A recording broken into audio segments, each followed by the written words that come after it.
Medical കോളേജിൽ ഹൃദ്രോഗത്തെ തുടർന്ന് മരിച്ച വേണുവിന്റെ കൂടുതൽ ശബ്ദ സന്ദേശം ന്യൂസ് മലയാളത്തിൽ ലഭിച്ചു. ബുധനാഴ്ച എക്കോയും വ്യാഴാഴ്ച ആൻജിയോഗ്രാമും ചെയ്യാമെന്ന് പറഞ്ഞു. എന്നാൽ ആൻജിയോഗ്രാം ചെയ്യുന്ന ലിസ്റ്റിൽ തന്നെ അവസാനം ഒഴിവാക്കിയെന്ന് വേണു പറയുന്നു. തനിക്ക് എന്ത് സംഭവിച്ചാലും ഉത്തരവാദികൾ മെഡിക്കൽ കോളേജിലെ കാർഡിയോളജി വിഭാഗത്തിലെ ഡോക്ടർമാരും മറ്റ് ജീവനക്കാരുമെന്നും വേണു പറഞ്ഞു. ബുധനാഴ്ച വൈകിട്ട് എക്കോയും വ്യാഴാഴ്ച വെളുപ്പിനെ 12:00 തന്നെ ആൻജിയോഗ്രാമിന് വിധേയമാക്കും എന്നുള്ള ഉറപ്പം പ്രകാരമാണ് എല്ലാ രീതിയിലുള്ള ബ്ലഡ് ടെസ്റ്റുകളും എല്ലാ രീതിയിലുള്ള ശാരീരിക കാര്യങ്ങളും ECGയിലൂടെ മനസ്സിലാക്കി വെച്ചിരിക്കുന്നത്. നാളെ ആൻജിയോഗ്രാം ചെയ്യുന്നവരുടെ ലിസ്റ്റ് ഹാളിൽ വന്ന് അറിയിച്ചപ്പോഴും എൻ്റെ പേര് മാത്രം അതിനകത്തില്ല. ഇതിനകത്ത് എന്ത് സംഭവിച്ചാണെന്ന് എനിക്കറിയത്തില്ല. എനിക്ക് ഈ സമയം മുതൽ എനിക്കെന്ത് ശാരീരികാവസ്ഥയും എനിക്കെന്ത് ജീവനപാതയും സംഭവിച്ചാൽ പോലും ഇതിൻ്റെ എല്ലാം പൂർണ്ണ ഉത്തരവാദി തിരുവനന്തപുരം മെഡിക്കൽ കോളേജിലെ കാർഡിയോളജി വിഭാഗത്തിൽപ്പെട്ട ഡോക്ടേഴ്സും ആ ഡോക്ടേഴ്സിനെ അസിസ്റ്റ് ചെയ്ത് നിൽക്കുന്ന ഈ ഹോസ്പിറ്റലിലെ മറ്റ് ജോലിക്കാരുമാണ് ഞാൻ ഇതിനോട് ഉറപ്പ് നൽകുകയാണ്. വിവരങ്ങളുമായി ഷമീർ അബ്ദുൾ ചേരുന്നു കൊല്ലത്ത് നിന്ന്. ഷമീർ, എന്തൊക്കെയാണ് ആ മരണത്തിന് തൊട്ടു മുൻപ് സംഭവിച്ചതെന്ന് വേണു തന്നെ പറയുന്ന ശബ്ദ സന്ദേശം? അല്പസമയം മുൻപ് നമ്മൾ ഡോക്ടർ ഹാരിസ് ചിറക്കലിന്റെ വാക്കുകളും കേട്ടു. വേണുവിനെ നിലത്ത് കിടത്തിയാണ് ചികിത്സ നടത്തിയത് എന്നൊക്കെ. വളരെ ഗുരുതരമായ അവസ്ഥയിലുള്ള രോഗിയോട് ഏത് രീതിയിലാണ് പെരുമാറിയത് എന്നതിന്റെ തെളിവുകൾ മുന്നിലുണ്ട്. പക്ഷേ ഇപ്പോഴും സിസ്റ്റം പറയുന്നു നല്ല രീതിയിൽ തന്നെയാണ് കാര്യങ്ങൾ നടന്നത് എന്ന്.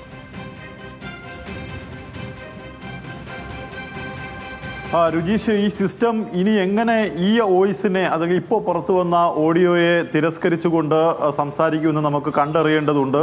അതായത് അദ്ദേഹം ആദ്യം പറഞ്ഞപ്പോൾ ഈ മെഡിക്കൽ കോളേജിൽ ആദ്യത്തെ വോയിസ് സംഭാഷണം പുറത്തു വന്നപ്പോൾ തന്നെ മെഡിക്കൽ കോളേജിലെ സൂപ്രണ്ട് പറഞ്ഞത് അദ്ദേഹത്തിന് ഇത്തരത്തിൽ ക്രിയാറ്റിൻ ലെവൽ കൂടുതലാണ്, ആൻജിയോഗ്രാം നിർദ്ദേശിച്ചില്ല തുടങ്ങിയ കാര്യങ്ങളാണ് പറഞ്ഞത്. എന്നാൽ കൂടുതൽ തെളിവുകൾ ഇപ്പോൾ പുറത്തേക്ക് വരികയാണ്. അതായത് അദ്ദേഹം ചവറ CHC പോയി അവിടുത്തെ അനുപമ ഡോക്ടറെ കാണുന്നു.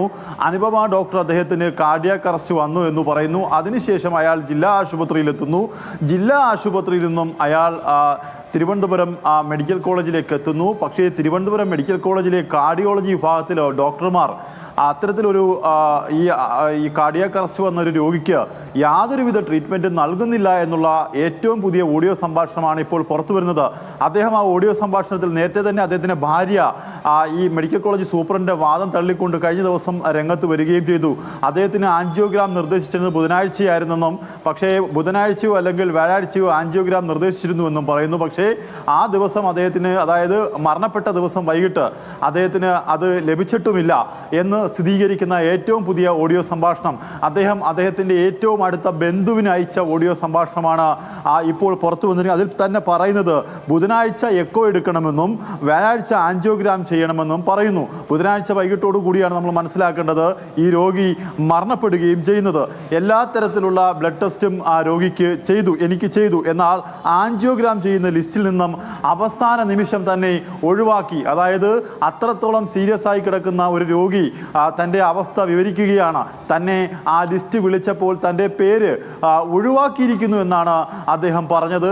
വളരെ സങ്കടകരമായ ഓഡിയോ സംഭാഷണം. നേരത്തെ രുചീഷ് പറഞ്ഞതുപോലെ, ഡോക്ടർ ഹാരിസ് ചിറക്കൽ പറഞ്ഞതുപോലെ എത്രത്തോളം നമ്മുടെ സിസ്റ്റം തകരാറാണ് എന്നതെന്ന് തെളിയിക്കുന്നതിൻ്റെ ഏറ്റവും വലിയ ഉദാഹരണമാണ് ഇപ്പോൾ പുറത്തു വന്നിരിക്കുന്ന ഈ വോയിസ് സന്ദേശം.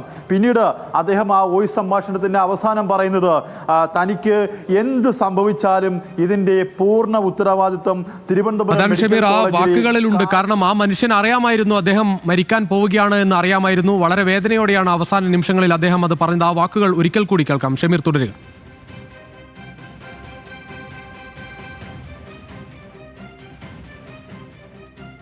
ബുധനാഴ്ച വൈകിട്ട് എക്കോയും വ്യാഴാഴ്ച വെളുപ്പിനെ 12:00 തന്നെ ആൻജിയോഗ്രാമിന് വിധേയമാക്കും എന്നുള്ള ഉറപ്പം പ്രകാരമാണ് എല്ലാ രീതിയിലുള്ള ബ്ലഡ് ടെസ്റ്റുകളും എല്ലാ രീതിയിലുള്ള ശാരീരിക കാര്യങ്ങളും ECGയിലൂടെ മനസ്സിലാക്കി വെച്ചിരിക്കുന്നത്.